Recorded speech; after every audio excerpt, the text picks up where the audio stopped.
Viviane Vieira do Amaral, 45 anos. Thalia Ferraz, 23. Evelaine Aparecida Ricardo, 29 anos.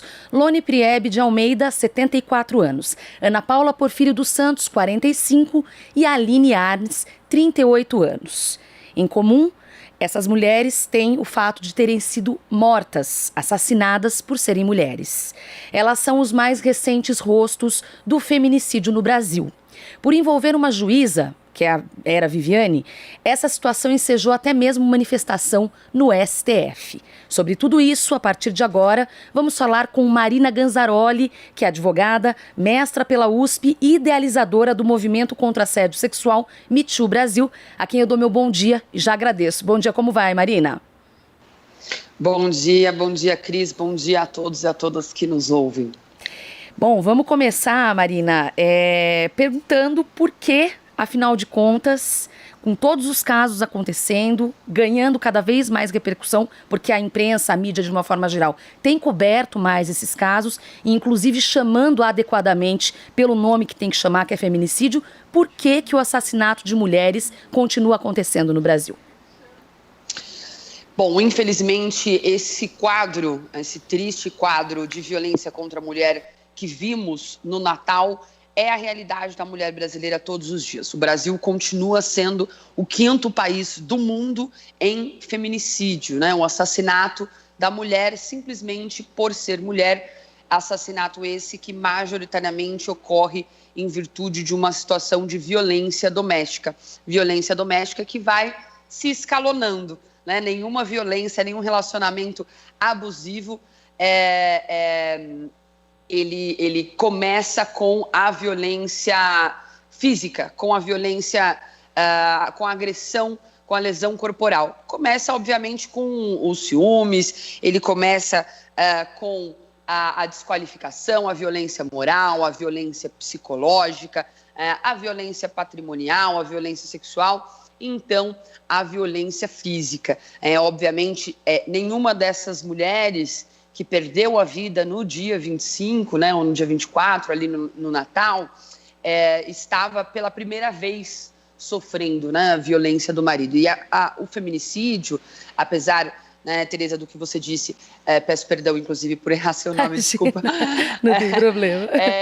Como você disse, a conscientização cresceu muito, né? Então vemos uma mobilização maior da esfera pública, da população, uma maior comoção, maior clamor popular, que não são isolados, né? Vamos lembrar agora, esse mês morreu o homicida, né? Vou chamar de empresário, o homicida, o Doca Street, que foi aí o autor de uma violência típica desta, como feminicídio, muitos anos atrás, e que foi um caso que antes da internet, antes da Lei Maria da Penha, né, antes das hashtags todas, né, que ainda bem hoje ajudam essa mulher, essa menina a encontrar mais informações, já foi um caso que mobilizou a esfera pública, que revoltou a população.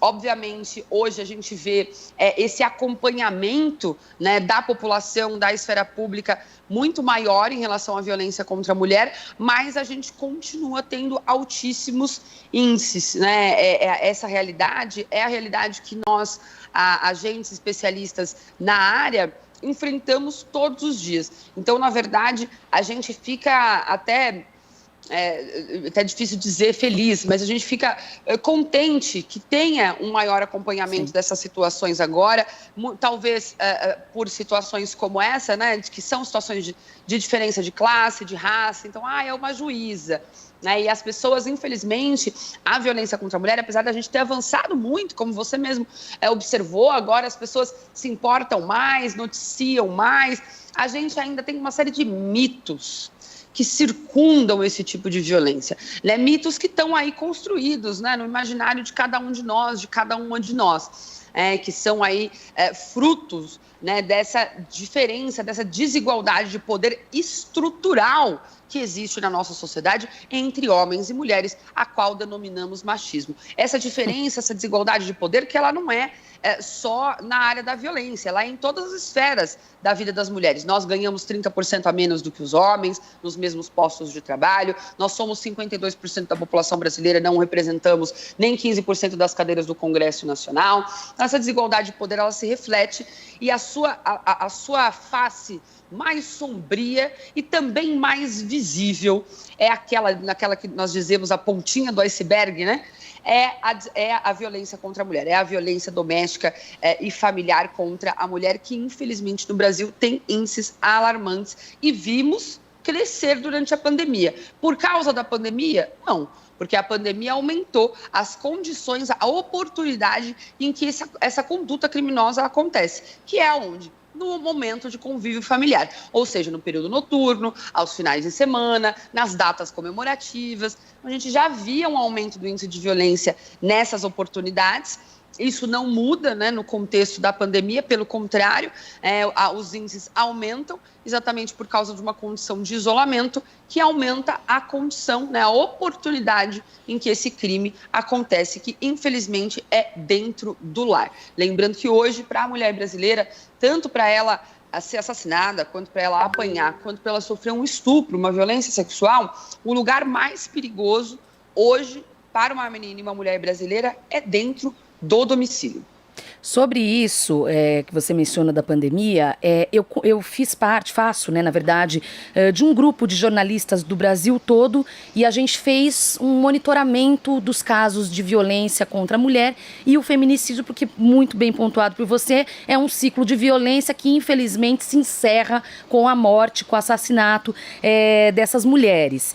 E foi curioso porque houve um comportamento interessante, curioso dos casos. Houve no início um aumento grande, depois um arrefecimento ali no meio, junho, julho, um arrefecimento dos números, dos casos, dos registros. Mas isso não significa, obviamente, que esses casos não estivessem acontecendo. Aí a minha pergunta para você é a seguinte, dessa dificuldade de dimensionar, principalmente com as secretarias de segurança pública do Brasil todo, porque existe diferença por estado, por exemplo, para qualificar, para quantificar determinado tipo de violência contra a mulher. Há estados, por exemplo, que não separam homicídios comuns em que a vítima é mulher e o feminicídio, porque muito bem colocado no começo e agora para você, o feminicídio é um crime clássico em que a mulher é morta pela condição de mulher. E aí minha pergunta essa dificuldade de dimensionar os dados acaba impactando uma deficiência em políticas públicas um pouco mais eficientes, efetivas? Com certeza, Tereza, com certeza. Essa sequência de mitos, né, que circundam ainda a violência contra a mulher, o primeiro mito é o da vítima ideal. Que as pessoas têm uma ideia de que a vítima de violência doméstica é uma mulher fraca, uma mulher suscetível, uma mulher que não tem a coragem necessária para sair daquele relacionamento, uma mulher sem acesso à informação, com baixa escolaridade, baixo poder aquisitivo, por exemplo, então ela não tem ali condições econômicas de buscar uma ajuda, sendo que não, né? Esse é um mito, né? A violência contra a mulher, ela é interclassista, ela acontece, obviamente, ela atinge majoritariamente as mulheres negras e periféricas, mas ela acontece em todos os lares, com todas as mulheres. A mesma coisa o agressor. As pessoas têm uma ideia, né, de que esse agressor de mulheres, ele é um monstro, ele é um cara que é agressivo com todo mundo, ele é um cara, muitas vezes, principalmente na violência sexual, né, ele é um cara esquisitão, ele é um cara soturno, que veste preto, sendo que não.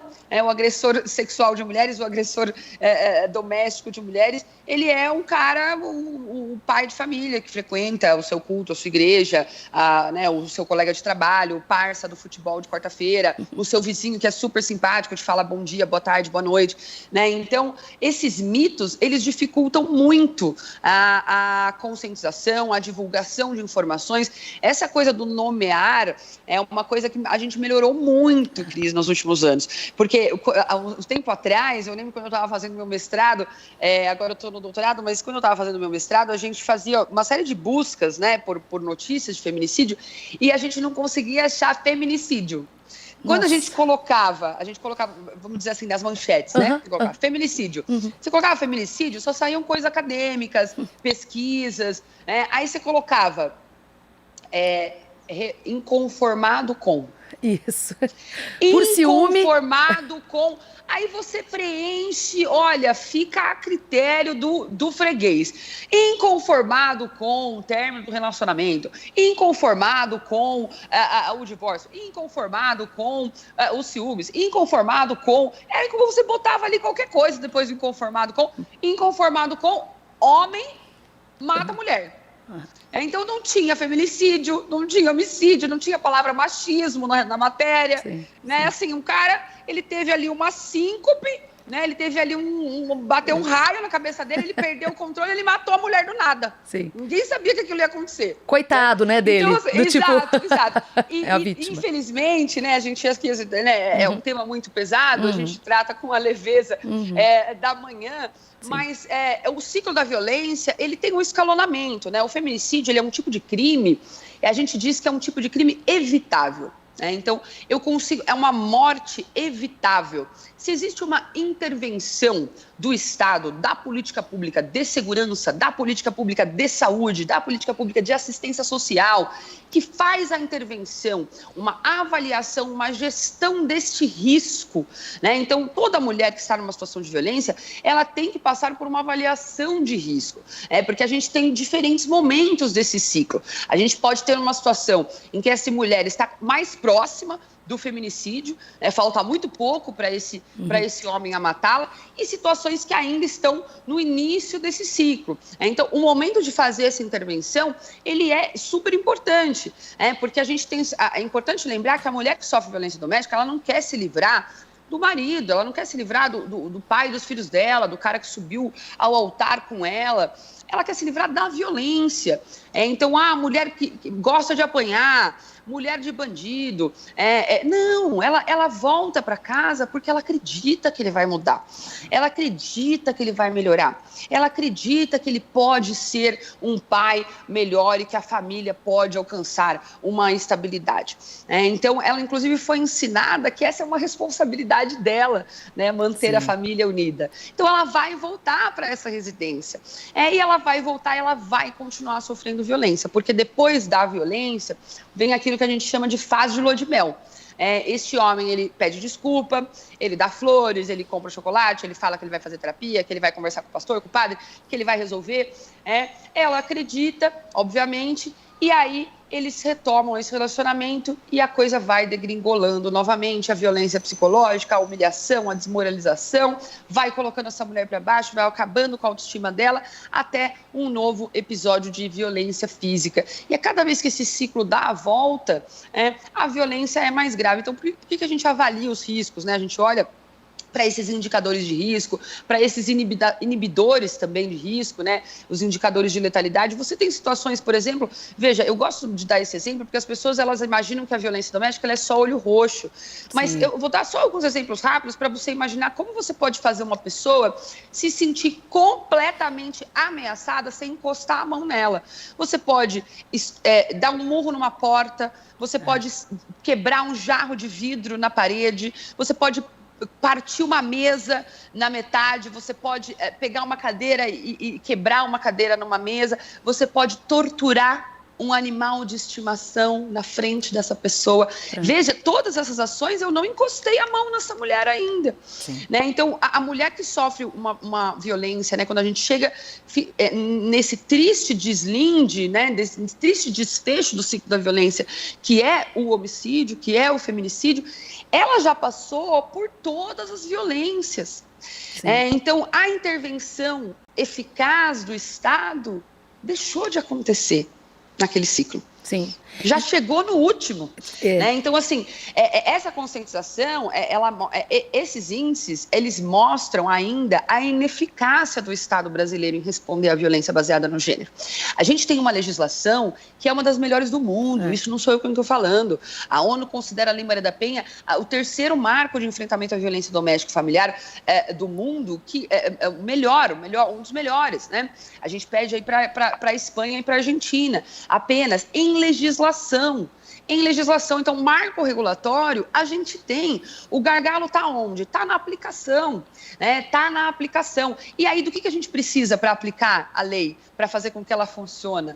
A gente precisa de capacitação, a gente precisa de uma política de saúde estruturada, a gente precisa de agentes que tenham conscientização de gênero, não só no judiciário, mas também na polícia, na saúde, na assistência social.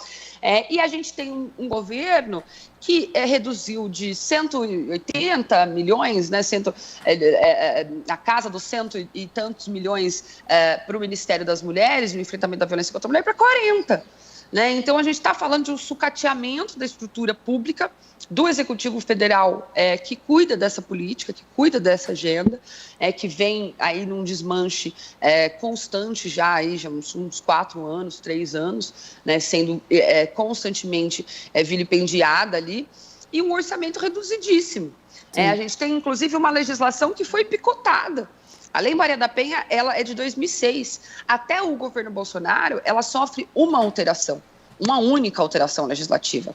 Depois de 2019, de janeiro de 2019 até agora, ela já sofreu umas 6 alterações. E que E muitas vezes alterações focadas aonde não está o problema. Então, eu vi o CNJ ontem respondendo ao feminicídio da magistrada no Natal. Então, eles divulgaram, fizeram uma reunião de emergência, a conselheira... agora me esqueci o nome dela, mas a conselheira apresentou ontem o resultado desse comitê de emergência, algumas medidas que o CNJ sugere, né, o Conselho Nacional de Justiça sugere aí para que avancemos no enfrentamento da violência contra a mulher. E as medidas do CNJ, elas caem muito no lugar comum que muitas vezes os parlamentares caem. Você tem um feminicídio de repercussão, aí já sai um monte de deputado, deputada, falando, não, projeto de lei aqui. Aí você vai ver os projetos de lei. A mesma coisa do CNJ, aumenta a pena. Aumenta a pena de não sei o quê, aumenta a pena de não sei o quê, aumenta a pena... Gente, o gargalo não está na justiça criminal há muito tempo.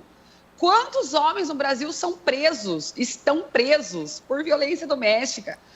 Eles são presos no descumprimento de medida protetiva. Sim. E olhe lá. Exato. E olhe lá. Exato. Que, inclusive, nesse caso da juíza Viviane, isso também chamou a atenção, né? Acabou sendo bastante um ponto focal. Porque ela estava com a medida protetiva em vigor e tinha dispensado a escolta, salvo engano, há 2 meses, algo assim. Por não se sentir mais ameaçada. É exatamente isso que você está falando. É a sensação, né? Eu acho que a coisa arrefeceu. E é aí que quando há quando você fica distraído, né, distraída, como eu costumo dizer, é que essas coisas acontecem. E aí a minha pergunta, aproveitando esse gancho, é como resolver essa questão da fiscalização? Porque eu estou entendendo aqui pela nossa conversa que existe um problema na fiscalização do cumprimento da medida, né, Marina? Com certeza.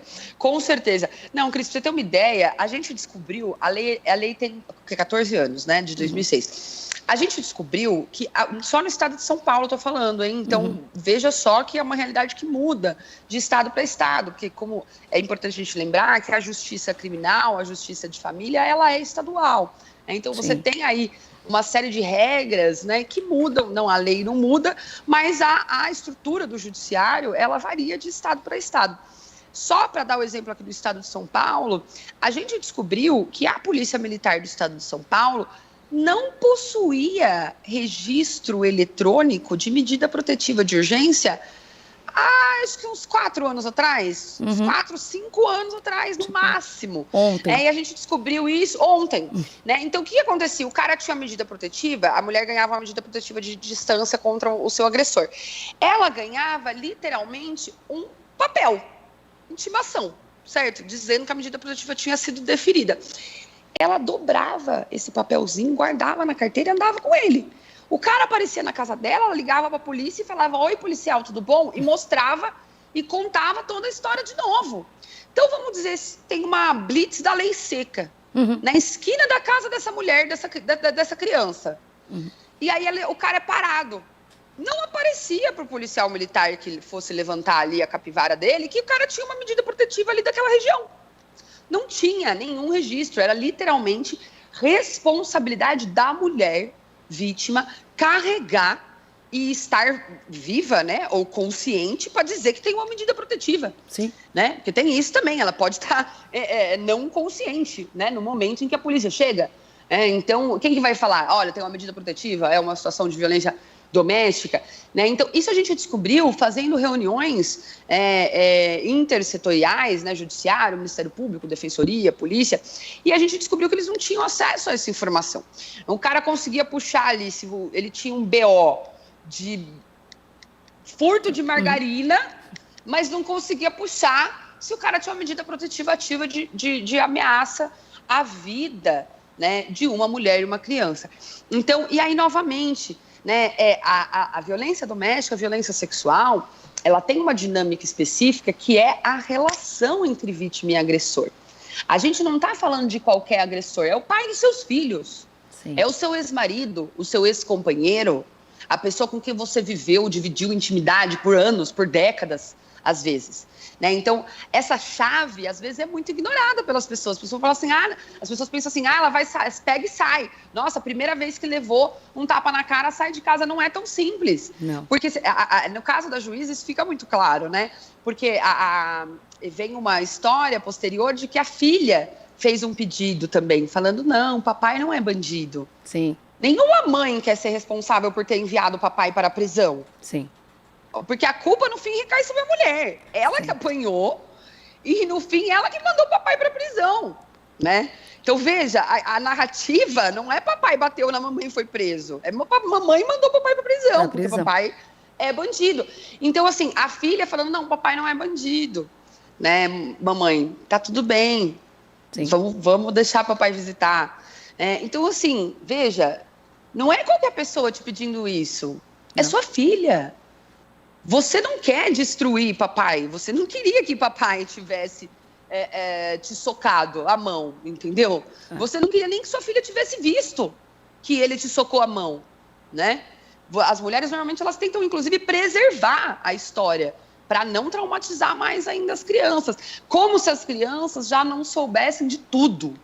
Existe uma pesquisa nos Estados Unidos que eu acho que é excelente, que ela mostra a extensão do trauma cerebral causado nas crianças, que são, eu nem gosto dessa expressão, vítimas indiretas de violência doméstica. Eu acho que não tem vítima indireta de violência doméstica. Vítima. Você está num lar, você está num domicílio que tem violência, você é uma vítima direta, ainda que não seja você que esteja apanhando diretamente. Sim. Porque essa violência psicológica, essa violência moral, que é total, né? A criança, ela sente isso, ela absorve isso. Então, mas essa pesquisa especificamente eram com crianças que ainda não sofriam a violência física efetivamente direta desse agressor. Efetivamente. A mãe sofria, ou a avó, ou a tia, alguém dentro do lar. E aí eles fazem uma análise assim, ciência baseada em evidência, gente, exame, ressonância magnética, não tem o que falar. Então, eles observavam a atividade cerebral dessas crianças e elas observavam que a extensão do trauma, né, do dano, o dano traumático da experiência da violência doméstica era equiparável na ressonância cerebral ao trauma observável em soldados, homens adultos, que tinham passado 2 anos no fronte de guerra do Afeganistão. Nossa. Então, se você não observasse, né, dadas as medidas proporcionais do tamanho do cérebro, obviamente o tamanho do cérebro de uma criança é menor do que o tamanho do cérebro de um adulto, os exames eram iguais. A criança vítima de violência doméstica, que a mãe foi vítima de violência doméstica, e o cara que estava numa situação traumática de guerra. Então, assim, só para dar um exemplo do quanto isso afeta não só as mulheres. Quando a gente está falando de violência doméstica, a gente está falando de toda criança brasileira. Porque, vamos lembrar, são as mulheres que cuidam das crianças, da família, do lar. São mais de 50%, né? 53% das famílias brasileiras são mães solo. Né? Lares compostos por uma mulher e crianças. né? Então, esse é o modelo de família no Brasil, do ponto de vista estatístico. Da família tradicional brasileira, né? Que o presidente... tradicional brasileira. Né? São 4 milhões de brasileiros que sequer têm o nome do pai na certidão. Né? Então, a gente está falando de uma atividade, né, de um trabalho que recai sobre as mulheres. Né? Então, às mulheres cabe a proteção, né, e o cuidado dessas crianças. Né? Então, quando a gente tem uma mulher vítima de violência doméstica, a gente tem muito provavelmente crianças vítimas indiretas, porque ela muito provavelmente é responsável pelo cuidado das crianças. Né? Então, e dos idosos, e das pessoas com deficiência, e de pessoas acamadas ou adoentadas, por exemplo. Né? Então, quando a gente, por exemplo, calcula o prejuízo financeiro que é a violência doméstica, seja para a empresa, pela quantidade de dias, em média, que uma mulher tem que sair mais cedo ou deixa de trabalhar em virtude da violência, e existem pesquisas que mostram esses números, e é realmente absurdo o prejuízo que as empresas e que as economias têm com a violência doméstica. Mas é importante lembrar que esse não é um prejuízo apenas econômico, né? Esse é um prejuízo, um dano social, porque a gente não está falando só dessa vida, a gente está falando de várias vidas que dependem dessa. Sem dúvida. E em volta de uma mãe, com certeza tem ali toda uma estrutura familiar que depende desta mãe, da subsistência dela, da saúde mental dela, né, para sobreviver. Então, a necessidade de termos a discussão, por exemplo, o debate de gênero nas escolas, vem exatamente daí. Como é que eu consigo, como Estado, fazer uma intervenção de política pública adequada para evitar uma morte que é evitável? Se eu tenho uma escola que faz um acompanhamento total dessa criança, ela sabe que tem uma situação de violência doméstica. Ela vai acionar o CRAS, ela vai acionar um CREAS, ela vai conversar com essa mulher, né? Então, talvez se não seja uma mulher que vá estar aberta aí à rede de assistência social, ela vai conversar, então, com um tutor, uma tutora, um psicólogo. Olha, vamos pensar, porque a gente está falando, Cris, muitas vezes, quando a gente faz plano de segurança para essas mulheres, a gente está falando de coisas simples, que podem salvar a vida dessa mulher. Às vezes é uma coisa assim, quantas portas tem na sua casa? Para onde você vai sair correndo? O seu companheiro destruiu o seu celular, você tem um número anotado num papel para poder ligar, para pedir ajuda, de uma amiga, exato, de confiança, que já sabe o que está acontecendo. Você tem o dinheiro reservado, porque destruiu o celular, vai pedir o Uber como? Sim. Vai pedir o aplicativo como? Vai sair, chamar um táxi? Não sei onde você está, mas aqui onde eu estou, você achar um táxi é impossível, não tem mais. Então, assim, e outra, tem o dinheiro? Ou vai pegar um ônibus? Tem o dinheiro da passagem dela, da criança? Sim. Tem os documentos, uma trouxinha com os documentos que ela passa a mão e pega e sai correndo. Então, assim, muitas vezes são perguntas simples. Olha, onde que a violência acontece? Acontece em tal cômodo. Tal cômodo tem arma branca nesse cômodo? Estamos falando da cozinha? Tem faca na cozinha? Né? Então, coisas simples mesmo. O plano de segurança, ele pergunta o dia a dia dela. Sim. Porque isso pode salvar a vida dela. Exato, pode decidir entre o salvamento e a morte, né? Agora, para a gente encerrar, a gente falou um pouco de lei, a gente falou um pouco dessa rede de apoio, né? E desse planejamento todo. Queria saber como que você avalia essas medidas e esse debate de focar no agressor, né? Então, numa mudança de mentalidade, ou mais que isso, num tratamento focado ao agressor. Esse é o princípio que rege qualquer atendimento ou acolhimento de violência, seja ela doméstica, seja ela sexual, qualquer violência baseada no gênero. São 2 princípios, Cris. Ele tem que ser focado no agressor, mas centralizado na vítima. O que eu quero dizer com isso? Quem dá o tom do processo, do que acontece no processo, o objetivo do processo, ele tem que ser proteger a mulher. Porque muitas vezes as pessoas vêm, principalmente os agentes de segurança, eles vêm assim, tem que fazer BO, tem que ligar para a polícia, tem que sair da casa, tem que pedir o divórcio. A mulher, ela não tem que ou deve fazer nada, ela pode. Quando informada, empoderada dos direitos dela, ela consegue fazer a melhor decisão para ela. A melhor decisão para mim, ou para o sistema de justiça criminal, necessariamente, talvez não seja a dela. E não adianta eu querer vir com uma resposta que ela ainda não está pronta, porque ela vai voltar. Então, é importante lembrar que o centro do atendimento é a mulher. O interesse é o dela, que tem que ser protegido. Muitas vezes as pessoas perdem isso de foco, fica nessa coisa, tem que pegar o cara, coloca o cara na cadeia, sendo que não vai, porque o cara é réu primário, ele vai apresentar bom comportamento. Então, assim, a realidade do prende não é a realidade da violência doméstica, tá? A prisão na violência doméstica, ela acontece normalmente no descumprimento de medida protetiva. E aí, qual que é o problema, qual que é o outro princípio? O foco no agressor. Por quê? Porque ainda que o centro do meu processo, o interesse a ser protegido, seja o da vítima, o da criança, o da mulher, o da família, o foco do meu processo tem que ser o agressor.